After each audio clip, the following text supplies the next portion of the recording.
চলতি বড় মৌসুমে বৃষ্টি না হওয়ায় সুনামগঞ্জের হাওরগুলোতে তীব্র পানির সংকট। পানির অভাবে ফসলের জমিতে দেখা দিয়েছে রোগবালাই। হাওর জোরে বৃষ্টির জন্য কৃষকদের হাহাকার। বড় মৌসুমে মাঝামাঝি সময়ে পানির সংকটে দুশ্চিন্তায় পড়েছেন চাষিরা।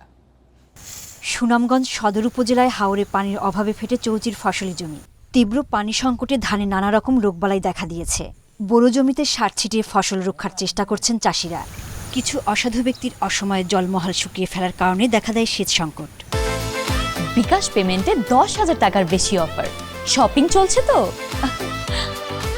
এছাড়া চলতি মৌসুমে বৃষ্টি না হয় চরম পানি সংকট দেখা দিয়েছে ফসলি জমিতে। এতে আর্থিক দুশ্চিন্তায় দিন কাটছে কৃষকের।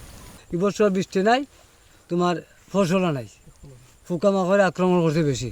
বৃষ্টি নাই ওনে ধান খাই লামে ওনা কত সার দিলাম, সারটা দেওয়ার কিছু রক্ষা হইল। জেলা কৃষি অধিদপ্তর জানায় এবার হাওরে বোরো আবাদের লক্ষ্যমাত্রা নির্ধারণ করা হয়েছে 2,23,505 হেক্টর জমিতে। আর উৎপাদনের লক্ষ্যমাত্রা ছাড়িয়ে যাওয়ার আশা করছেন এই কর্মকর্তা।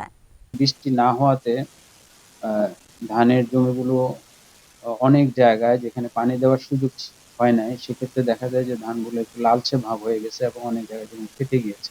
এবং যদি একটা বৃষ্টি হয় তাহলে হয়তো আমরা ধানের ফলনটা আমরা যে পরিমাণ আমাদের লক্ষ্যমাত্রা নির্ধারণ করা হয়েছে সেই পরিমাণ আমরা অর্জন করতে পারব। চলতি মৌসুমে বোরো উৎপাদনের লক্ষ্যমাত্রা ধরা হয়েছে 14 lakh metric ton. Independent news.